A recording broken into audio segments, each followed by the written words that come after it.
Hello दोस्तों, तो कैसे हैं आप सभी। आई होप आप सभी स्वस्थ होंगे, मस्त होंगे और अपनी तैयारी में व्यस्त होंगे। तो चलिए मैं आज आप लोगों के लिए लेके आ चुका हूँ हिंदी ग्रामर का काफ़ी इंपॉर्टेंट टॉपिक। इसके पहले के वीडियो में मैंने आप लोगों को संधि के बारे में बताया था। तो 3 प्रकार होते हैं, स्वर संधि, व्यंजन संधि और विसर्ग संधि। तो उस तीनों के बारे में अच्छे तरीके से काफ़ी डिटेल में मैंने आप लोगों को बता दिया है। अगर आप लोग वो वीडियो नहीं देखें तो चैनल पे जो है हिंदी व्याकरण के नाम से एक प्लेलिस्ट बना हुआ है, वहाँ से आप लोग जाके आसानी से देख सकते हैं। ठीक है। तो स्वर संधि के जो 5 भेद होते हैं, दीर्घ स्वर संधि, गुण स्वर संधि, वृद्धि और अयादि। तो आज हम लोग स्वर संधि के जो 5 भेद होते हैं, ये दीर्घ स्वर संधि, गुण स्वर संधि, वृद्धि स्वर संधि, यन स्वर संधि और अयादि स्वर संधि। तो इसमें आप लोगों को, मुझे लगता है जो मैक्सिमम स्टूडेंट को जो है इसमें कन्फ्यूजन रहता होगा। ठीक है। इसलिए मैं स्पेशली इसको जो है स्वर संधि को अलग कर दिया हूँ, ताकि इस पांचों के बारे में जो है स्पेशली पूरा कॉन्सेप्ट आप लोगों का क्लियर करे। तो आज की वीडियो अगर आप देख लेते हैं अंत तक, तो भरोसा रखिए इस स्वर संधि के जो 5 भेद होते हैं, इस पांचों में से एक भी में कन्फ्यूजन आपके पास नहीं रहेगा, ये मेरा गारंटी है। सिर्फ वीडियो को अंत तक देखिए, उसके बाद अपना अनुभव जो है कमेंट बॉक्स में बताइएगा। तो चलिए शुरू करते हैं बिना किसी देरी का। तो याद रखिएगा, ये जो आप लोगों को जो है 10th में भी काम आएगा, 12th में भी काम आएगा और अदर जो भी कम्पिटिटिव एग्जाम में जहाँ से हिंदी ग्रामर का क्वेश्चन बनता है, उस सभी के लिए काफ़ी इंपॉर्टेंट है। ठीक है। तो चलिए हम शुरू करते हैं। उससे पहले एक ज़रूरी सूचना है, जो अगर आप में से किसी भी साथी को इस क्लास का PDF चाहिए या इस चैनल के माध्यम से जो भी कुछ पढ़ाया जाता है उसका PDF चाहिए, तो ये हमारा टेलीग्राम का ऑफिशियल चैनल है। यहाँ से आप लोग ज्वाइन होकर प्रत्येक क्लास का PDF बिल्कुल फ्री में प्राप्त कर सकते हैं। तो यहाँ पे स्टडी मटेरियल भी दिया जाता है, तो आप लोग अवश्य ज्वाइन हो जाइएगा। तो बाकी चलिए हम शुरू करते हैं। तो यहाँ हम स्वर संधि के 5 भेद को पढ़ेंगे। ठीक है। स्वर संधि के बारे में मैंने आप लोगों को बताया था, जो संधि का मतलब होता है जोड़ या जोड़ना। तो यहाँ पे नाम ही है स्वर संधि, अर्थात यहाँ पे संधि किसका होगा, तो 2 स्वर का। यहाँ पे 2 स्वर ही आपस में मिलेंगे। ठीक है। तो ये 5 जो भेद होते हैं स्वर संधि के, दीर्घ संधि, गुण संधि, वृद्धि संधि, यन संधि और अयादि संधि, तो यहाँ 5 स्वर संधि ही है। तो यहाँ 5 में 2 स्वर ही आपस में जुड़ेंगे, लेकिन उसमें से कुछ कंडीशन है। बस उस कंडीशन को जो है आप लोगों को माइंड में सेव करके रखना है। बाकी स्वर संधि में कभी भी जीवन में कोई कंफ्यूजन नहीं होगा। ठीक है। तो चलिए शुरू करते हैं। याद रखिएगा, स्वर संधि के 5 भेद होते हैं। अगर आप नॉर्मल एग्जाम दीजिएगा तो सिर्फ यही पूछ लिया जाता है, जो स्वर संधि के कितने भेद होते हैं। तो संधि के 3 भेद होते हैं और स्वर संधि के 5 भेद होते हैं। नाम याद रख लीजिएगा, दीर्घ, गुण, वृद्धि, यन और अयादि। ठीक है। तो पहला हम लोग बात करेंगे दीर्घ स्वर संधि। दीर्घ स्वर संधि किसे कहेंगे, तो देखिए, जब एक ह्रस्व या दीर्घ स्वर के बाद उसी का ह्रस्व या दीर्घ स्वर आता है, तो दोनों के मेल से दीर्घ स्वर बनता है। अगर ये परिभाषा आपको समझ में नहीं आता है तो कोई दिक्कत नहीं, ये परिभाषा आपको याद भी नहीं करना है। आप सिंपल याद रख लीजिएगा। जो देखिए यहाँ रखिएगा, शुरू में जब अ या आ रहे, ठीक है, इसके साथ जुड़ेगा क्या, तो इसके साथ भी जुड़ेगा अ या आ। ठीक है। उसके बाद स्टार्टिंग में मान लीजिए हर्ष ई या दीर्घ ई रहे, इसके साथ मान लीजिए क्या जुड़ेगा, तो इसके साथ जुड़ेगा भी क्या, तो हर्ष ई या दीर्घ ई। उसके बाद स्टार्टिंग में मान लीजिए हर्ष ऊ रहे या दुर्ग ऊ, इसके साथ अगर जुड़ता है हर्ष ऊ या दुर्ग ऊ, तब हम इसको बोलेंगे दीर्घ संधि। समझ में आ गया होगा। इतना याद रखना है, जो अ या आ के बाद अ या आ ही आएगा, हर्ष ई या दीर्घ ई के बाद हर्ष ई और दीर्घ ई ही आएगा, हर्ष ऊ और दुर्ग ऊ के बाद हर्ष ऊ या दुर्ग ऊ में से कोई एक आएगा, तब हम उसको बोलेंगे, तब उसको क्या बोला जाएगा, तो तब उसको बोला जाएगा, आप लोगों को याद रखना है, तब इसको बोलेंगे हम दीर्घ स्वर संधि। क्या बोलेंगे, तब हम इसको बोलेंगे दीर्घ स्वर संधि। ठीक है। तो इतना मैं उम्मीद करता हूँ आप लोगों को निश्चित रूप से याद हो जाएगा। तो उदाहरण में से ऐसे समझिए, जो देव प्लस आलय, तो व में मैंने क्या बताया है, जो व अगर है मान लीजिए कहीं लिखा हुआ, इसको जब आप तोड़िएगा तो ये 2 पार्ट में टूटेगा, व हलंत प्लस अ। ठीक है। तो ये भी मैंने आप लोगों को बताया था, जो जहाँ पे हलंत लग जाए समझ लीजिएगा उसमें से अ को निकाल दिया गया है, और जहाँ हलंत नहीं लगा है वहाँ समझिएगा उसमें अ है। तो यहाँ पे क्या जुटेगा, व में से इधर आ जाएगा आप लोगों को अ, और प्लस यहाँ पे आ जाएगा आ। तो मैंने क्या बताया है, जो स्टार्टिंग में अ या आ रहे, उसके बाद क्या जुटेगा, तो अ या आ ही जुटेगा, तो उसको बोलेंगे दीर्घ स्वर संधि। जैसे यहाँ देखिए, यहाँ भी क्या है, आ है, विद्या में क्या आ जाता है आ, और यहाँ पे भी क्या है आ है, तो ये भी क्या हो जाएगा दीर्घ स्वर संधि। यहाँ पे जैसे बोलेंगे देवी, तो यहाँ क्या है वह दीर्घिकार है, तो इसको लास्ट में हम लोग समझेंगे दीर्घ ई है, ठीक है। और यहाँ पे स्टार्टिंग में हर्ष ई है, तो यहाँ पे आप लोग क्या देख रहे हैं, जो दीर्घ ई के साथ हर्ष ई जुड़ रहा है। तो मैंने सिंपल भाषा में बताया है, जो जब अ या आ के बाद अ या आ ही आता है, उसके बाद हर्ष ई और दीर्घ ई के बाद जो है हर्ष ई या दीर्घ ई ही आता है, उसके बाद हर्ष उ या दीर्घ उ के बाद हर्ष उ या दीर्घ उ ही आता है, तब हम उसको बोलेंगे स्वर संधि।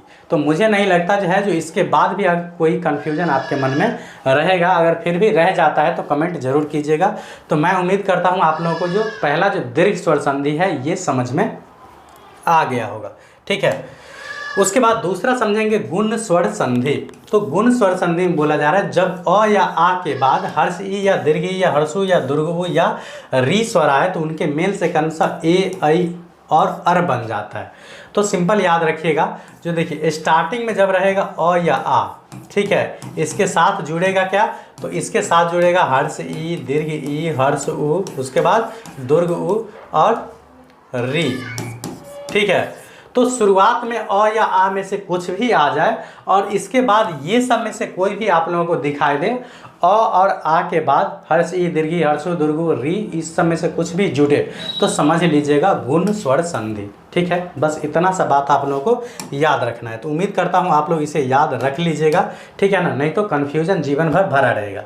जैसे देखिए और एक्स्ट्रा याद रखना है तो आप लोग संधि विच्छेद के लिए क्या याद रख लीजिएगा, जो जैसे देखिए अ या आ के बाद यहाँ समझा रहा है कुछ हर्ष ई या दीर्घ ई हर्ष उ या दीर्घ उ या री जुड़ता है, तो ये क्रमशः क्या बन जाता है, तो ए ओ और अड़ बन जाता है। इसका मतलब जो देखिए अ या आ रहेगा, अ या आ रहेगा, इसके साथ मान लीजिए जुड़ेगा हर्ष ई या दीर्घ ई, तो ये बन जाता है आप लोगों को ए, ठीक है। उसके बाद मान लीजिए स्टार्टिंग में अ या आ रहे, ठीक है, इसके बाद जुड़ता है हर्ष उ या दीर्घ उ, तो ये बन जाता है आप लोगों को ओ, क्या बन जाता है, तो ये बन जाता है आप लोगों को ओ। उसके बाद स्टार्टिंग में रहेगा अ या आ, ठीक है, इसके बाद मान लीजिए अगर री जुड़ता है तो इसका उच्चारण जो है अर में बदल जाता है। तो ये आप लोग याद रख लेते हैं तो और अति उत्तम है, मान लीजिए आप लोगों को संधि विच्छेद के लिए।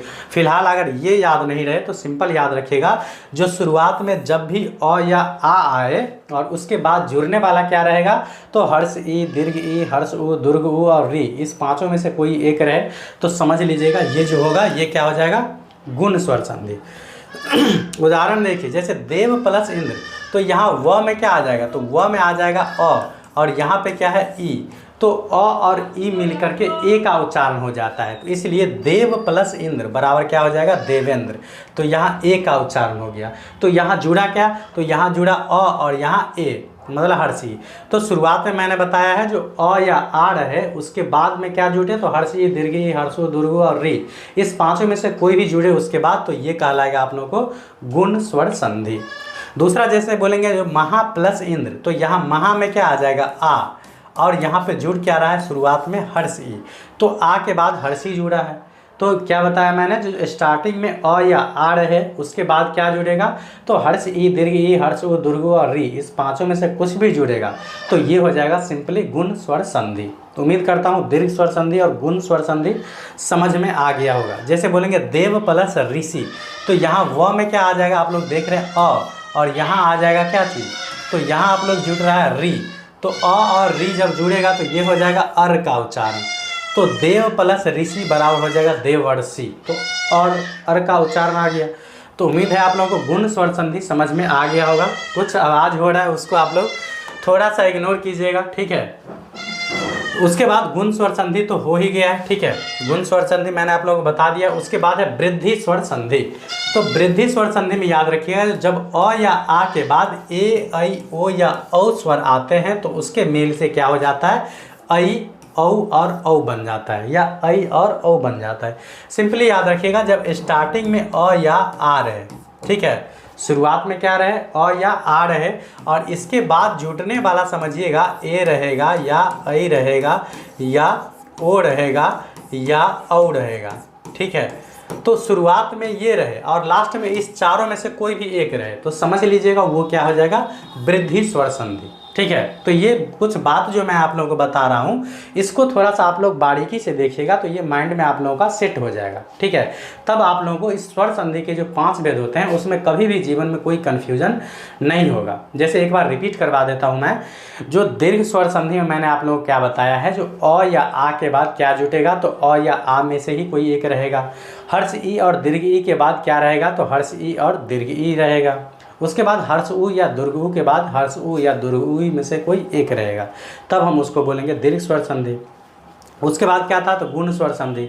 तो गुण स्वर संधि में मैंने क्या बताया है, जो शुरुआत में रहेगा अ या आ, इसके साथ जुड़ेगा क्या, तो हर्ष ई रहे, दीर्घ ई रहे, हर्ष उ रहे, दुर्ग उ रहे या ई रहे, इसमें से कोई भी एक जुड़ेगा तो वो हो जाएगा गुण स्वर संधि।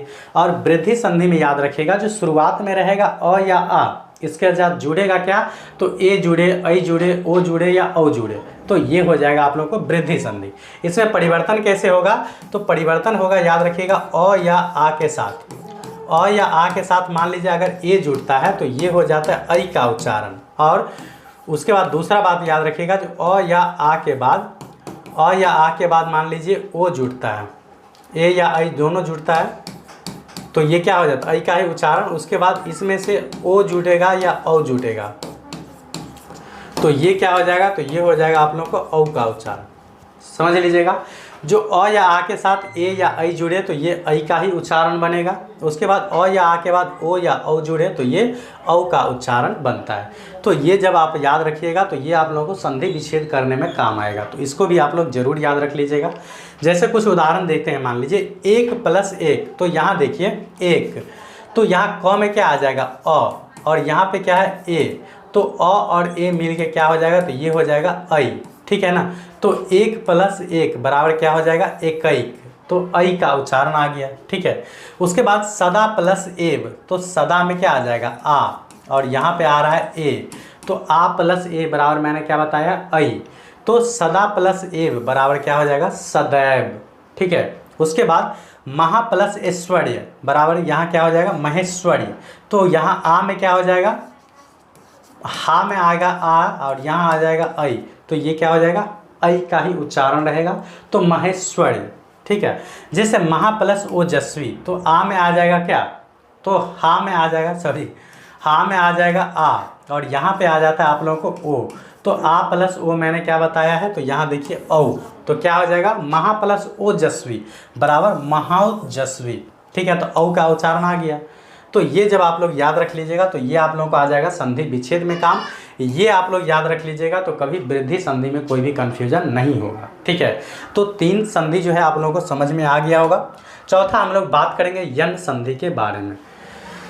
तो देखिए, यन संधि में बोला जा रहा है जब हर्ष ई या दीर्घ ई, हर्ष उ या दुर्ग उ या री के बाद कोई अन्य स्वर आता है। मतलब स्टार्टिंग में मान लीजिए आप लोगों को हर्ष ई रहे, दीर्घ ई रहे, हर्ष उ रहे, दुर्ग उ रहे या री रहे, इसके बाद जब भी कोई अन्य वर्ण जुटेगा, अन्य वर्ण जुटेगा, तब उसको हम लोग समझेंगे ये क्या है, यन संधि। समझ गए, शुरुआत में क्या रहेगा, अ नहीं रहेगा, हर्ष ई, दीर्घ उ, हर्ष उ, दुर्ग उ और री, इस पांचों रहेगा। इस 5 में से कोई एक स्टार्टिंग में रहेगा, इसके बाद जो है कोई दूसरा जब भी आए तो समझ लीजिएगा ये क्या हो जाएगा, यन स्वर संधि। जैसे देखिए यदि, तो यदि में क्या देख रहे हैं आप लोग, द हर्ष ई कार है, तो यहाँ पे आप लोग जुट जाएगा हर्ष ई और यहाँ पे आ जाएगा अ। तो स्टार्टिंग में मैंने क्या बताया, इसमें जो शुरुआत में रहेगा हर्ष ई, दीर्घ ई, हर्ष उ, दुर्ग उ और री, इस पांचों में से कोई भी रहेगा और उसके साथ जब ही अलग जुटेगा तो ये क्या हो जाएगा, तो ये हो जाएगा आप लोगों को क्या, यन संधि। तो यहाँ चेंजिंग क्या हो जाएगा, तो ई और अ मिल के यहाँ क्या हो जाएगा, य का उच्चारण। तो यहाँ आप लोगों को बता भी रहा है, तो याद रखिएगा। देखिए हर्ष ई या दीर्घ ई के बाद अगर कोई अदर वर्ड जुटता है तो ये उच्चारण देता है य का। उसके बाद हर्ष उ या दुर्ग उ के बाद कोई अदर वर्ड जुड़ता है तो ये बन जाता है आप लोगों को व। ठीक है, उसके बाद याद रखिएगा क्या आप लोग, जो री के बाद कोई अदर वर्ड जुड़ता है तो ये आप लोगों को बन जाता है र।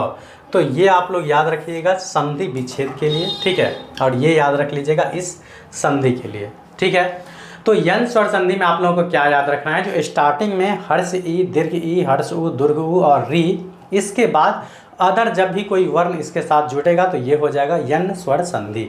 जैसे बोलेंगे इति प्लस आदि, तो यहाँ भी तो हर्षिकार है तो समझ सकते हैं जो यहाँ पे हर्ष ई जुटेगा और यहाँ पे है आ, तो इति प्लस आ बराबर यह क्या हो जाएगा इत्यादि। जैसे सु प्लस आगत, तो सु में क्या समझेंगे, सहर्षुकार है तो यहाँ पे जुटेगा हर्ष उ और यहाँ पे जुटेगा आ, ठीक है ना, तो ये भी क्या हो जाएगा, तो ये हो जाएगा यन स्वर संधि। जैसे बोलेंगे पितृ प्लस आलय, बोलेगा पितृ प्लस आलय में कौन सी संधि है, तो त्र में यहाँ देख सकते हैं आप लोग क्या है, तो त्र में आप लोग याद रखिएगा री है और प्लस यहाँ पे क्या है आ है। तो इसमें सिंपली याद क्या रखना है, जो स्टार्टिंग में हर्ष ई रहे, दीर्घ ई रहे, हर्ष उ रहे, दीर्घ उ रहे या री रहे, इसके बाद जब भी कोई अदर वर्ण जुटेगा तो हो जाएगा यन स्वर संधि। तो समझ गए होंगे। वैसे मान लीजिए अगर हर्षी दीर्घी के बाद हर्षी दीर्घी जुटेगा तो याद होगा आप लोगों को ये दीर्घ स्वर संधि हो जाएगा। इसलिए हर्षी दीर्घी, हर्षु, दुर्गु और री, इसके बाद जो है अदर वर्ण आना चाहिए, तब जाके ये हो जाएगा यन स्वर संधि। उम्मीद करता हूँ आप लोगों को कोई भी कन्फ्यूजन नहीं होगा। लास्ट जो हमारा ये है अयादि संधि। तो पूछ लिया जाए कभी अयादि संधि किसे कहते हैं, तो देख सकते हैं आप लोगों के लिए जो है पसीना बहा रहे हैं, लेकिन फिर भी आप लोग सपोर्ट नहीं करते हैं, तो रिक्वेस्ट रहेगा जो बहुत मेहनत से आप लोगों को जो है इस गर्मी में भी समझिए क्लास चलाते हैं, तो आप लोगों से रिक्वेस्ट रहेगा जो आप लोग सपोर्ट अपना ज़रूर बनाए रखिए। मुझसे जहाँ तक होगा जो भी होगा मैं आप लोगों के लिए करूँगा, ठीक है। तो लास्ट में आ जाता है अयादि संधि, पूछा जाएगा किसे कहते हैं, तो याद रखिएगा जब ए या ऐ, ओ या औ के बाद कोई अन्य स्वर आता है, याद रखना है क्या, तो ए रहेगा, ऐ रहेगा, ओ रहेगा या औ रहेगा, ठीक है। तो इसके बाद जब कोई अन्य वर्ण जुटेगा, इसके बाद जब कोई अन्य वर्ण जुटेगा तब ये क्या हो जाएगा अयादि संधि। अयादि में क्या याद रखना है, सिंपल स्टार्टिंग में ए, ऐ, ओ, औ ये चारों रहेगा, इसके बाद वाला में कोई जब भी अलग जुटेगा तब जाके ये कहलाएगा अयादि संधि, ठीक है। तो चलिए जैसे उदाहरण से मैं बताता हूँ, जो ने प्लस अन, तो यहाँ ने में क्या आ जाता है, ए आ जाता है और यहाँ पे अलग आ जाता है अ, तो ने प्लस अ बराबर क्या हो जाएगा आ, तो ये हो जाएगा ने प्लस अन बराबर क्या हो जाएगा नयन, तो यहाँ अय में परिवर्तन हो जाता है। उसके बाद है नई प्लस अक, तो यहाँ पे है ऐ और प्लस अक में आ जाता है अ, तो क्या हो जाएगा नई प्लस अक बराबर क्या हो जाएगा नायक। तो आप लोग अगर चेंजिंग में याद रख लीजिएगा, तो चेंजिंग में याद रखिएगा जब ए या ऐ के साथ, ए या ऐ के साथ कोई मान लीजिए अदर वर्ड जुटता है, ठीक है ना, ए और ऐ के साथ कोई भी वर्ण जुटता है तो ये आप लोगों को चेंज हो जाता है ऐ में, ठीक है। उसके बाद याद रखिएगा ए के साथ कोई चेंज होता है तो ये हो जाता है ऐ में परिवर्तन हो जाता है। उसके बाद ऐ के साथ अगर कोई अदर वर्ड जुड़ता है तो ये आई में परिवर्तन हो जाता है।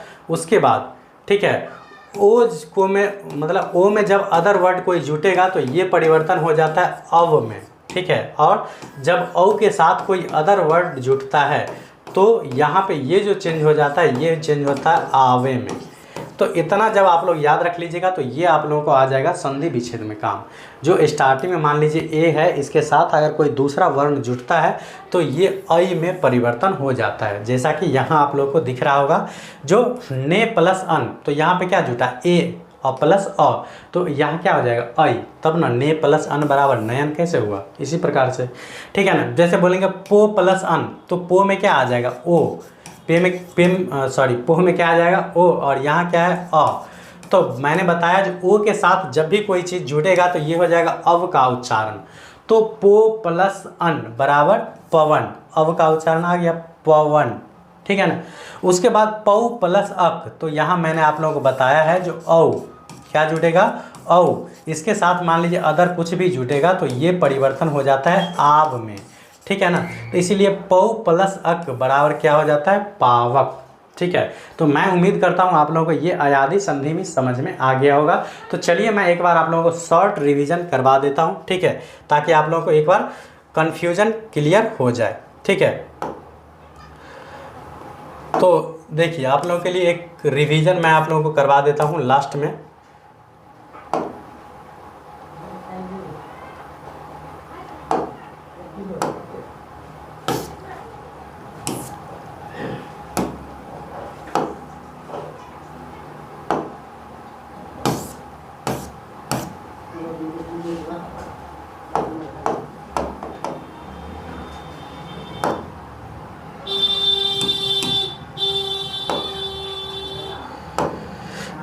चलिए, एक नया पेज नहीं क्रिएट हो रहा है, मैं आप लोगों को इसी पे बता देता हूँ, ठीक है। पेज एक नया क्रिएट करना था तो पता नहीं पेज क्रिएट नहीं हो रहा है यहाँ पे। चलिए, तो मैं इसी पे आप लोगों को शॉर्ट में रिवीजन करवा देता हूँ, ठीक है। यहाँ पे पेज मुझसे क्रिएट नहीं हो पा रहा है, ठीक है। तो चलिए मैं आप लोगों को यहाँ पे बता देता हूँ शॉर्ट में, और मिटा मिटा के मैं बता देता हूँ। जो देखिए सिंपल में बताया, स्टार्टिंग में बताया था दीर्घ स्वर संधि। दीर्घ स्वर संधि में मैंने आप लोगों को बताया था जो अ या आ के बाद क्या जुटेगा, तो अ या आ ही जुटेगा। उसके बाद हर्ष ई या दीर्घ ई के साथ क्या जुटेगा, तो हर्ष ई या दीर्घ ई ही जुटेगा। उसके बाद हर्ष उ या दुर्ग उ के बाद क्या जुटेगा, तो हर्ष उ और दुर्ग उ ही जुटेगा। तब इसको बोलेंगे हम लोग दीर्घ स्वर संधि, ठीक है, दीर्घ स्वर संधि। उसके बाद गुण स्वर संधि में मैंने आप लोगों को क्या बताया था, जो गुण स्वर संधि में स्टार्टिंग में रहेगा अ या आ, ठीक है। इसके बाद क्या जुटेगा, तो हर्ष ई, दीर्घ ई, हर्ष उ, दुर्ग उ और री जुटेगा। तब हम इसको क्या बोलेंगे, गुण स्वर संधि। उसके बाद दीर्घ गुण, उसके बाद वृद्धि। तो वृद्धि में मैंने आप लोगों को क्या बताया है, तो वृद्धि में देखिए क्या बताया, तो वृद्धि में मैंने आप लोगों को बताया था जो स्टार्टिंग में रहेगा अ या आ।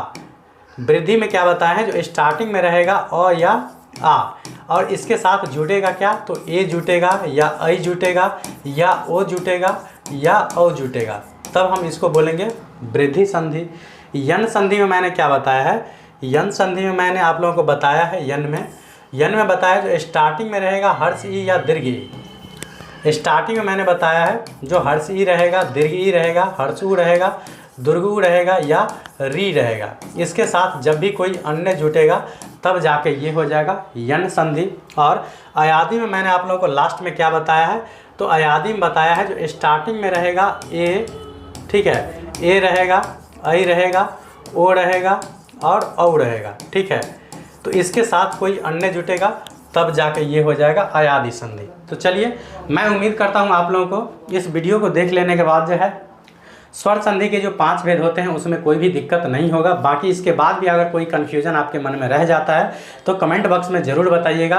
तो आप लोगों को बाकी यह वीडियो कैसा लगा ज़रूर बताइएगा कमेंट बॉक्स में। और इसके बाद मैं आप लोगों को इससे रिलेटेड जो है कंप्लीट ऑब्जेक्टिव का प्रैक्टिस करवाने वाला हूँ, तो उसे देखने के लिए आप लोग चैनल को सब्सक्राइब जरूर कर लीजिएगा।